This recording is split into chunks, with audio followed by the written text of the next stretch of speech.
Keino. Go there, Keino.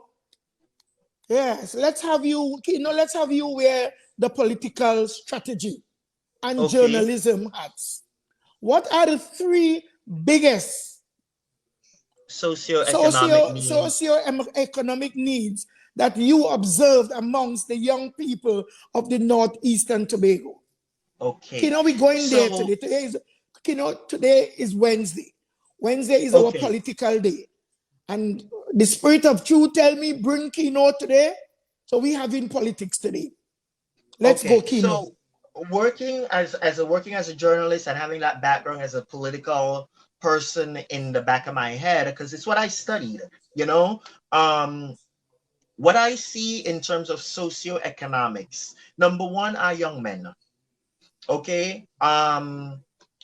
This system that we have created, this system of what I would call, it's a system of deliberate dependency.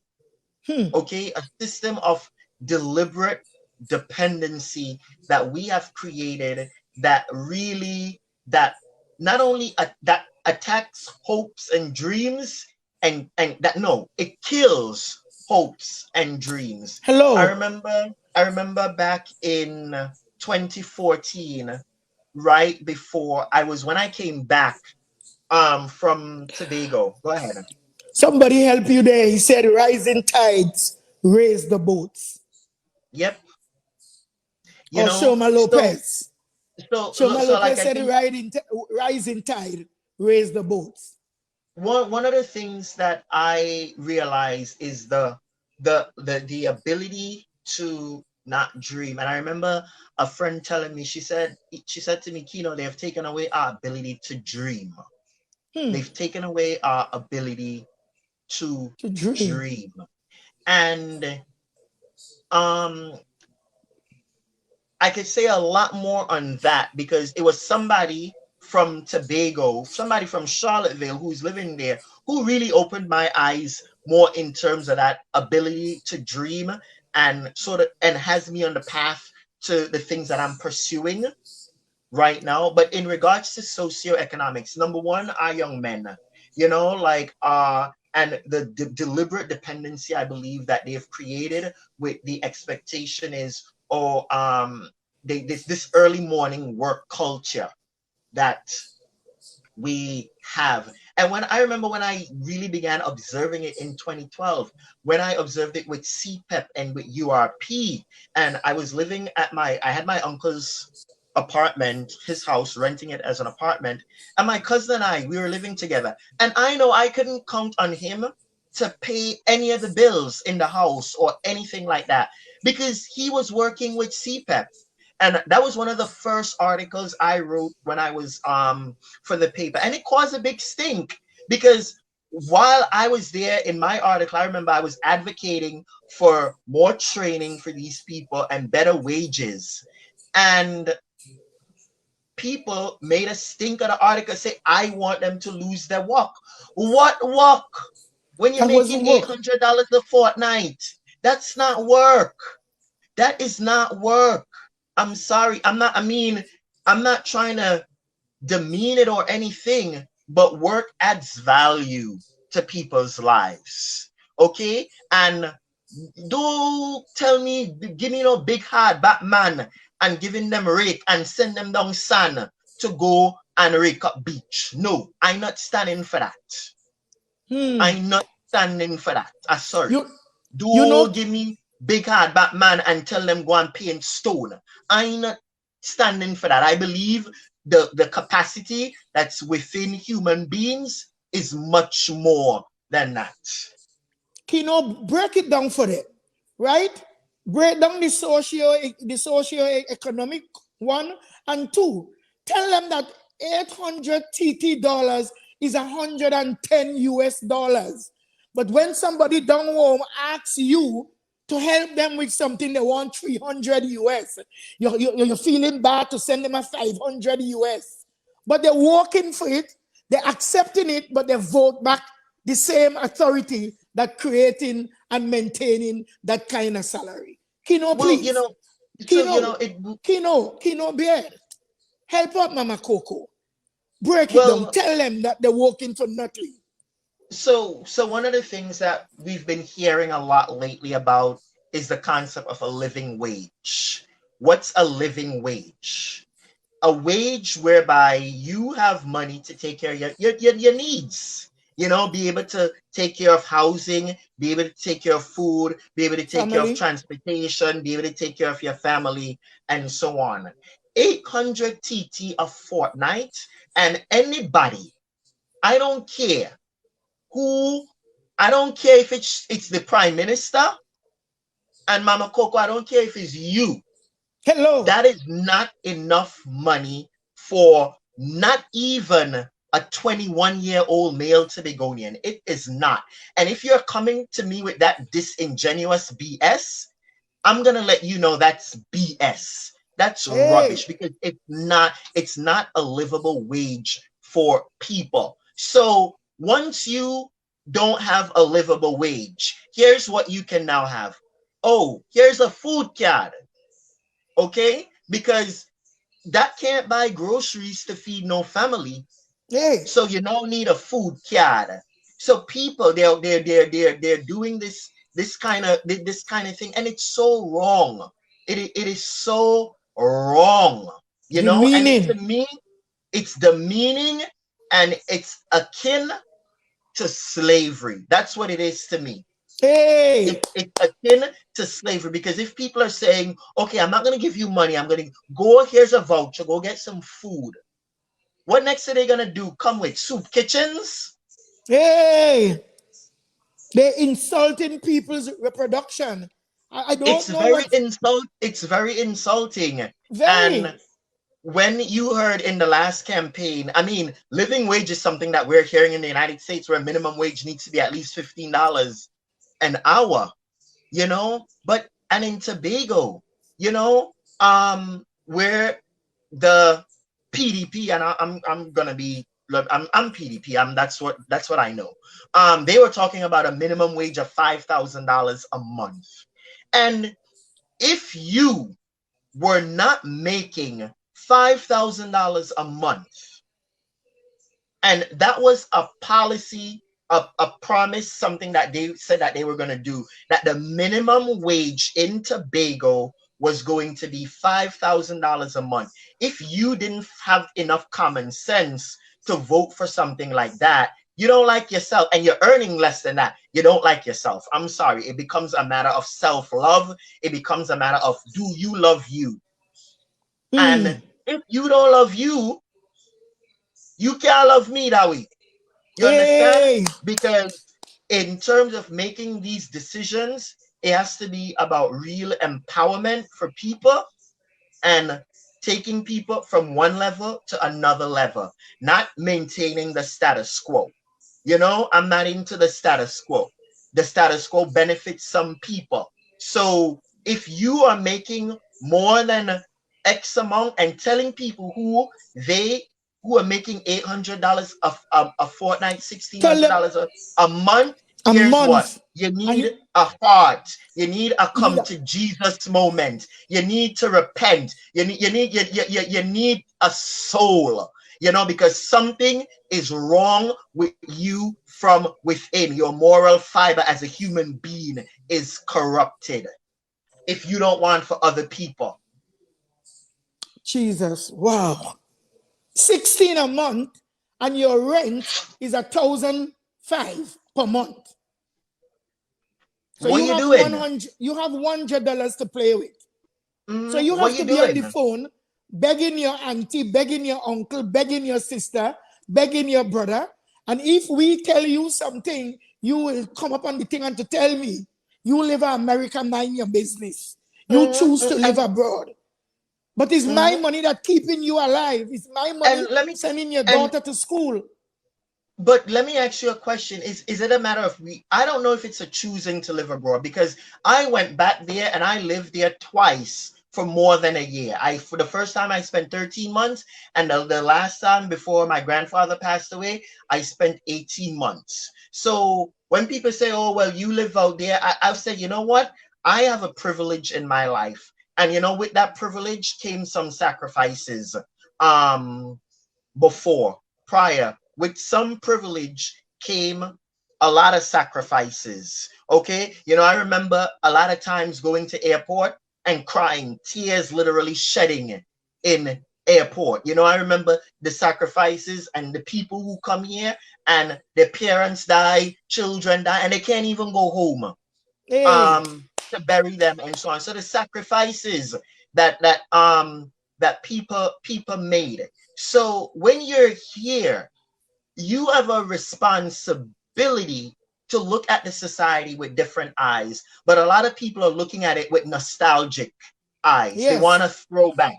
They want a throwback. You understand? And a lot of people here are supporting people home. I mean, those that you should support, like your grandparents and so on, those are the people that you should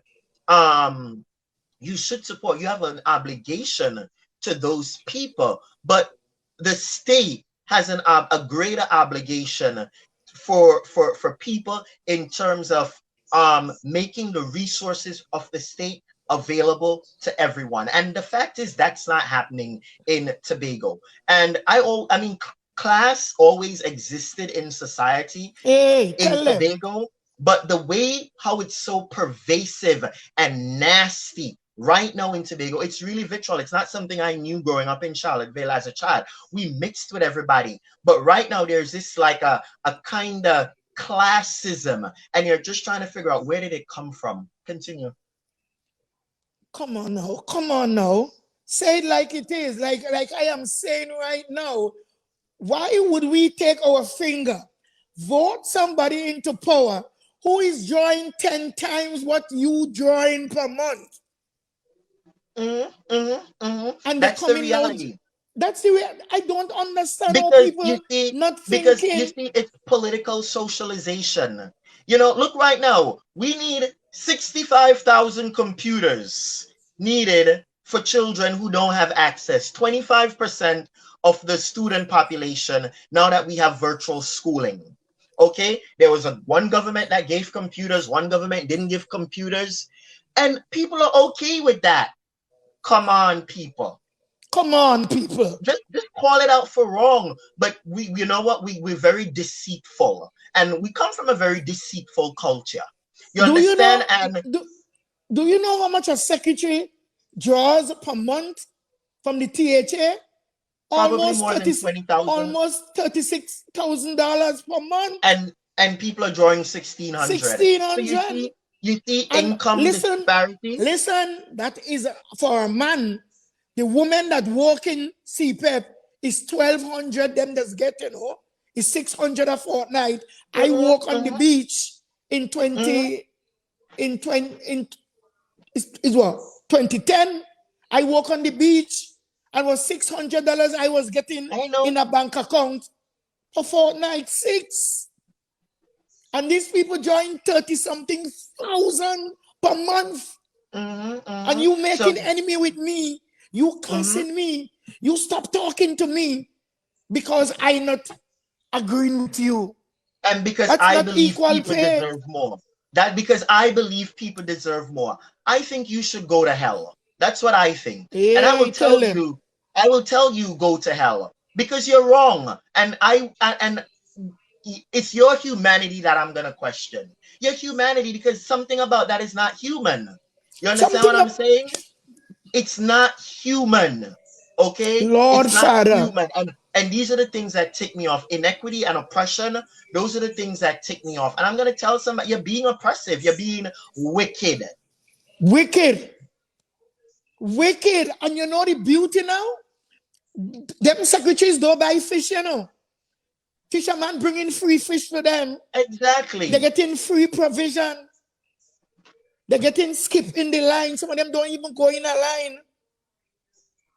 They're living like kings and queens. Because you see, it's the mentality of what we've inherited from our colonial experience and our experience from slavery, that our society must always be like a pyramid as opposed to around a circular table where everyone is sitting at the table in equality of brotherhood and sisterhood and so on. We like ranking thing, if you know what I'm talking. Yes, ranking.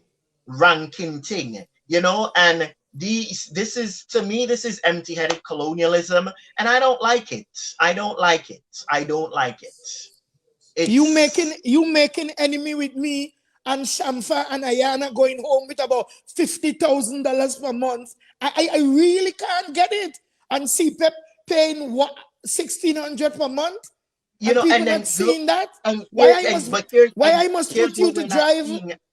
Why I must put you to drive all these big time vehicles, going home with $50,000 in salary, and I going home with 16? We must have crime. What we're not seeing as well. Well, that's the next thing. Because when you have so much and I have so little, you better put bar wires around your house. Because your house I'm coming to when that is what the young people doing now. And yes, that's what's happening. That is what's happening. That is what is currently happening. Look at how much murders we're having in Tobago when the year come now. 12 murders is just the norm, that what we normally expect now. 12 murders. And some years we never used to have any. We never used to have any. You understand? 12 murders at least, minimum. That is why I am saying, Keino. That is why I am saying, young man, this election, the country is too divided for PNM to win and form a government by themselves. It should have been a coalition. That means something went completely wrong. Well, it's either the racism was so deep, and I want to know why. We're going to touch on that, Keino. Tell us why you think the racism take precedent over. Okay, so let me give you a definition right now. Race is a social construct. Okay? Yes. That's a definition that I learned when I went to UB, that race is a social construct. Okay? The one race that we have in the world is the human race. That's the race that we have. When I say something is a social construct, it means it's created by society. So things like race, we create it by society. In Trinidad, we have Afros, people of African descent. We have people of East Indian descent, people of Chinese descent, people of Syrian, Lebanese descent, and so on. That's what we know. We have people of white descent and so on. But race is a social construct. In regards to, I think we're at a critical moment in the world, just in overall regards to our understanding of race ever since the killing of George Floyd. That was so blatant in our face. But one of the things to understand, the racial history of the United States is very, very different from the racial history of Trinidad and Tobago. Okay, so it's two completely different wavelengths that we're on when we're talking about race. Okay, so in the United States, we're really addressing white supremacy and what that looks like in its institutional ugly form. I don't know if you've ever seen Emmett Till's, when Emmett Till's mother decided to show eyes. Yes, right. To me, that is what white supremacy is. Okay, I used to teach middle school, 6th, 7th, and 8th graders, and I used to show them that picture to show them this is what racism looks like. It can kill you. Okay, however, racism, there's a difference between you seeing me as an Afro person and seeing a white person passing on the street and just say, you know what, I don't like she. Because here's what, that's not racism. That's prejudice. That's me being prejudiced. Prejudice against you. Racism is she applies to the job, and because of her last sounding name, because of the way her name sounds, I'm making a bias because I'm now in a position of power. Racism, you have to be in a position of power to really be an effective racist, to know what I'm saying. To be an effective racist. Else, other than that, you're just prejudiced. Because if you can't deny an Indian person a job, if you don't have any power over their lives in a systematic way, there's no real way that you can be racist towards them, if you understand what I'm saying.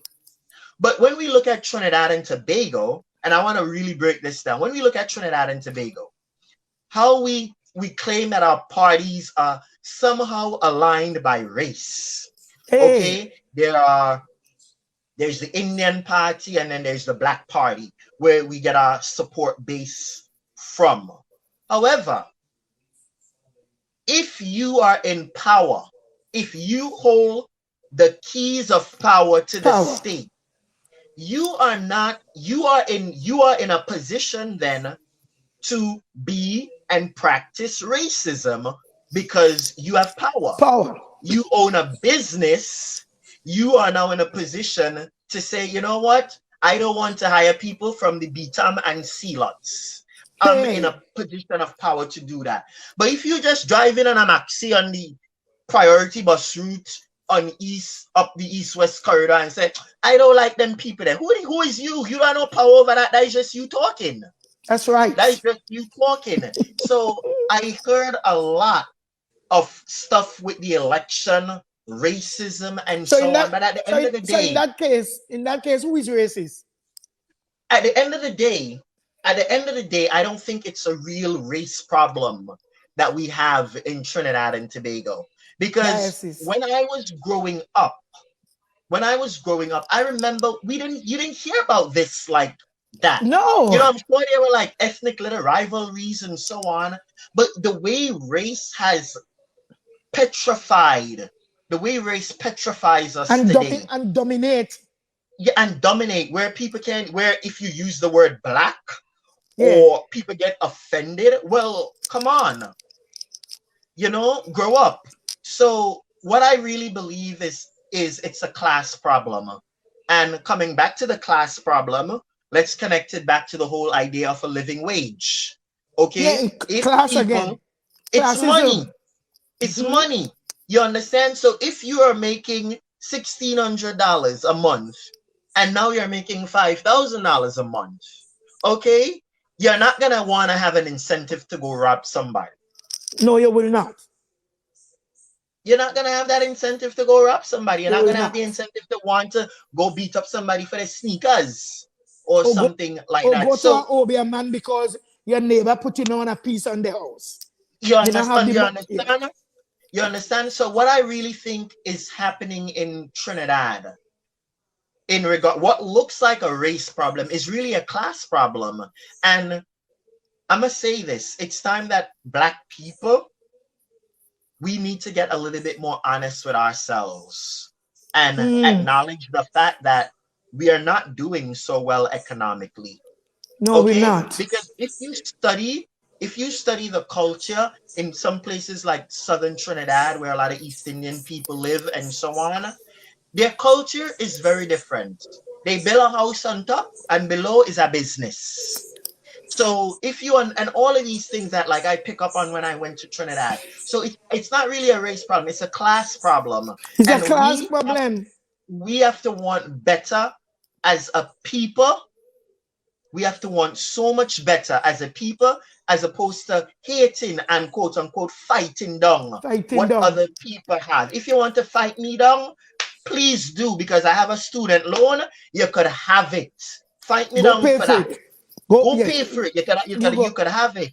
You know, but we're always on a fighting down thing and so on. And we need to have better politicians. You know, we need a better crop of Black politicians in Trinidad and Tobago. Because we need to ask is whose interests are they serving? Because they're serving somebody's interests. They're serving somebody's interests. And if your community is in a terrible state and people don't want to live there and people just want to get out, I want to stay in my community. If and when I have to permanently move back to Tobago, I ain't going town to live. I'm going somewhere between Charlotteville and Charlotteville. Hello. That's where I'm going, somewhere between Charlotteville and Charlotteville, because I like country life. Okay? But there are people people must stay in their community. I'm not saying no move, but there should, people must have an incentive to stay in Not their even communities. not even babies we get, because everybody who could make a baby, they go on and live Scarborough, so Roxbury and have enough babies, But like Charlotteville and even having exactly, and the Keino. enrollment in the schools. If you look That's at, if you right. see the enrollment in the schools, how they're dropping, All dropping. the I remember time. when I went to Charlotteville Methodist School, that school had over 100 and something kids. My mother said when I went there, it had 300 and something trend. Now, if it have 20, 65 to 80 children, it's a lot. Seriously. they have to come from another village. Hello. Keino, we have another question here for you. Do you know the average cost for one lot of land in Hermitage, Tobago, and how long it That's will something. take, the average young person there to be able to afford such a purchase?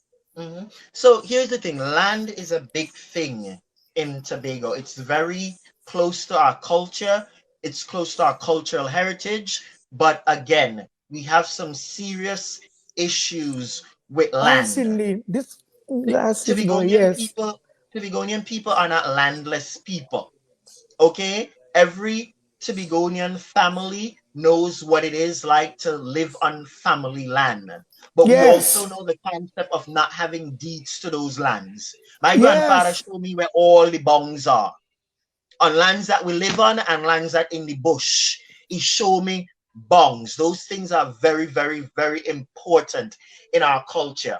I'm not sure what the price of a lot of land is off the top of my head, but in our culture, um, let's say in our family situation, if I need a lot of land, if I need a 400, lot of land for 400,000.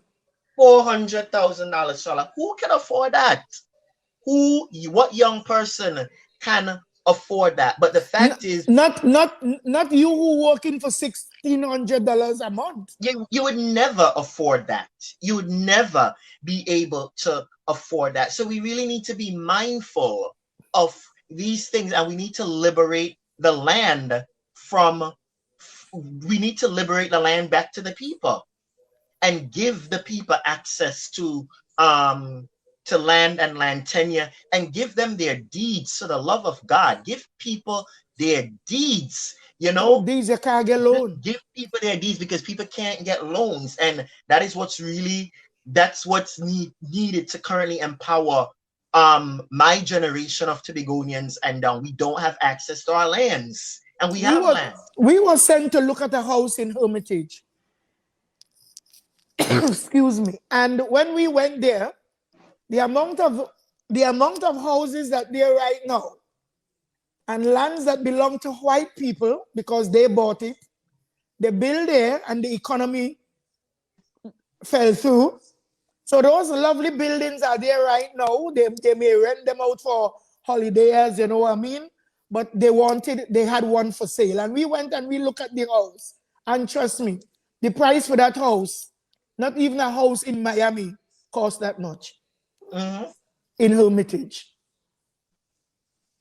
Yep. So land is a big thing. So we need to be able to get good policy in regards to land, and really open up the area and give people rights to land. Because renting, I think renting is a like a new phenomena in Tobago within the last 20 years. Yes. Because what we know is people used to just build on, add on, add on, and so on. But we need to do something about that, else we're gonna have a bunch of landless people. We're gonna have a bunch of landless people. Willa Nurse is saying it is not just a class, but it was designed by our former colonial master so that Afro Trinbagonians to fight among themselves. Yes. The first thing that Afro Trinidadians need to do is know themselves and know who they Mhm. are. And one of the things too that makes me, and I have my heart goes out to them sometimes, because those people that live in Laventille and Sea Lots, and those people are our family, you know. They are. Those people are our family, because when Tobagonians left Tobago, That is and where they went. that's where they settled. And you know, those are some of our cousins and so on. And you know, it's sad. You know, sometimes I see, like a few years ago, like one of my grandmother's great grandmother's sister, like she have a grandson that was shot in Trinidad there. And you know, it's something that I never knew him, but it hurts me to know that he too became a victim of Victim this violence circumstance. Yeah. and so on. And I do know that they make choices that are not necessarily empowering for themselves or their families at the end of the day. Well, Keino, I don't believe that this audience could ever walk away claiming that this was not a vibrant educational show. And like I feel as though we didn't even touch on a lot of the things that we were supposed to touch on, but I'll definitely come back. Listen to me, Keino. I told you so. I told you so. After listening to you and the question that I asked in the little mock question that I asked, those questions that I asked you, we haven't touched those yet, Keino. I know.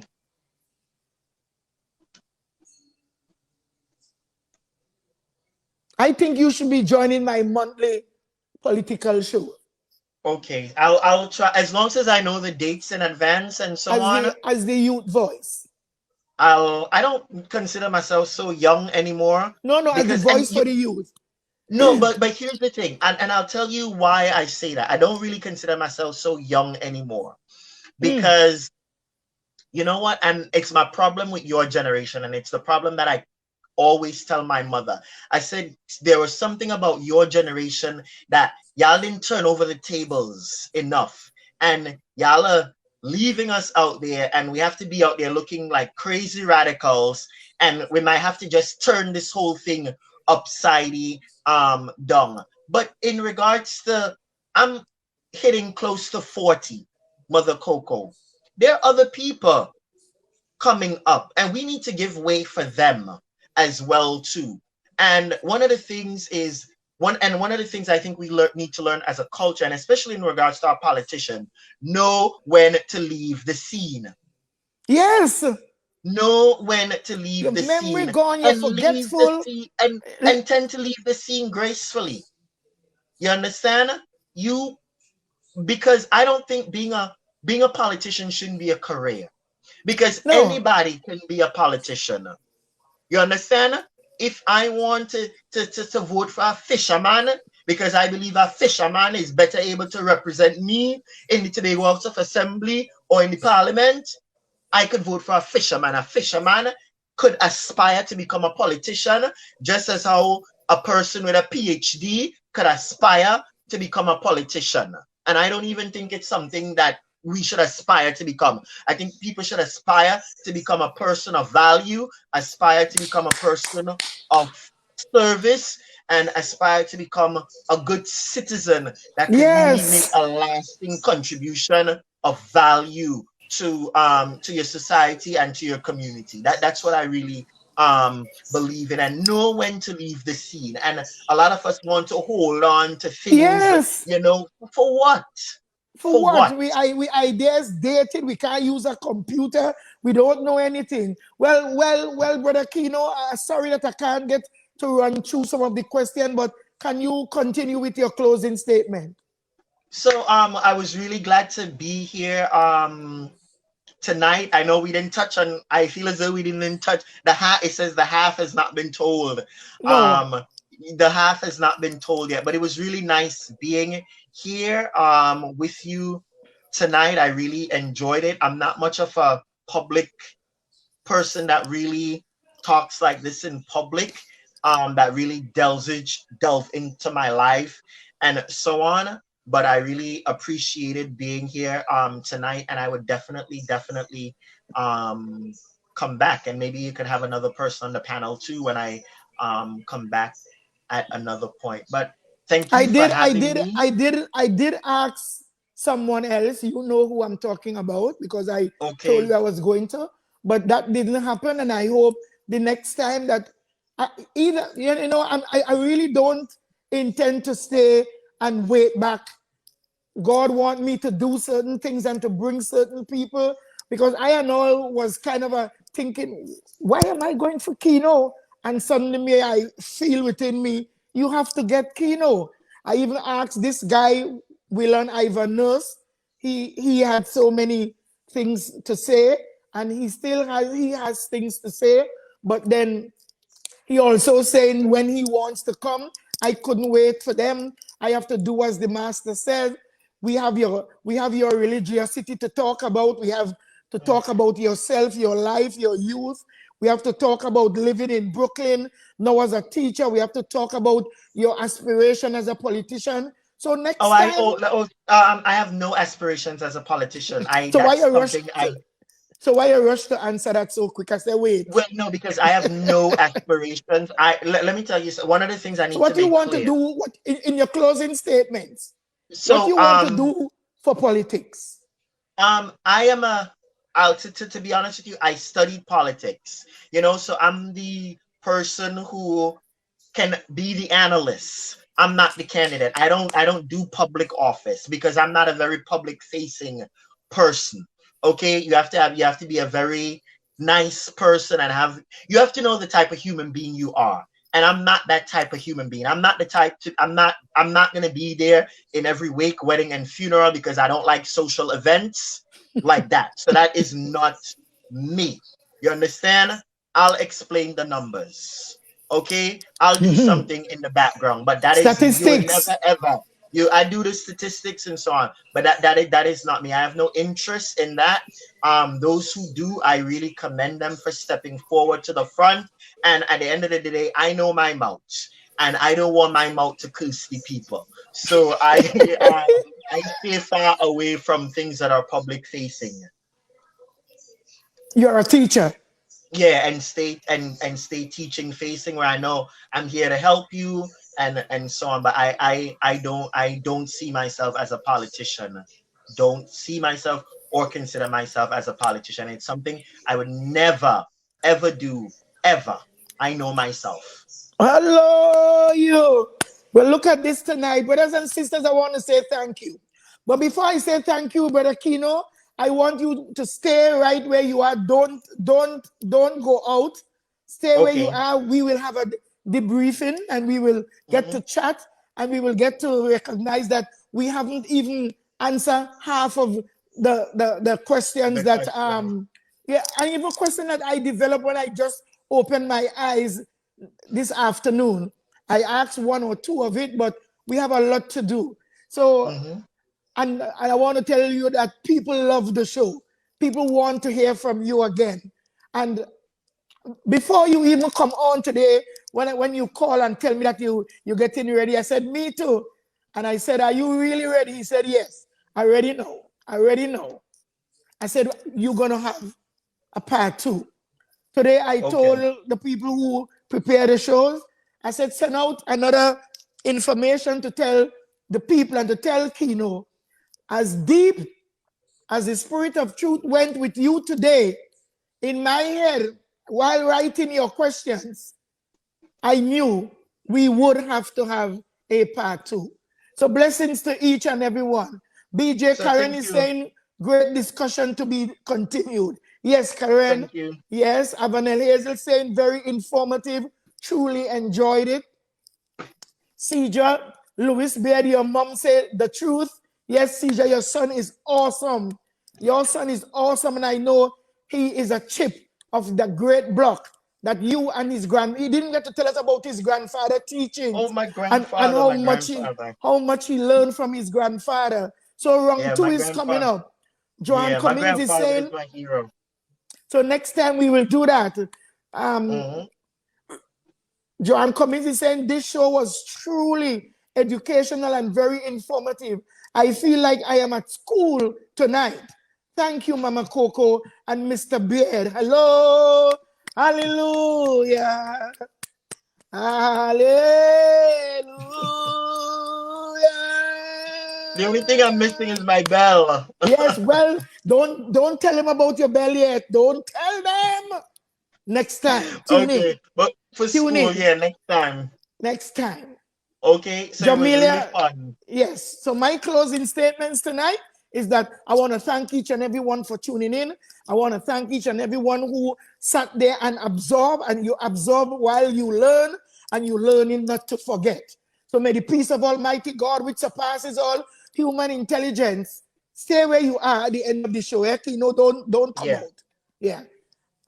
Keep your heart and mind in the unity of the Holy Spirit. One God tonight, world without end. And I want to thank Dr. Duke and all those who working in the back to prepare this show and to get this show ready that people can come on and enjoy. Great expectation. We're not here living because we do have a dream or want a dream. We are living with what? Great expectations. Peace. Thank you.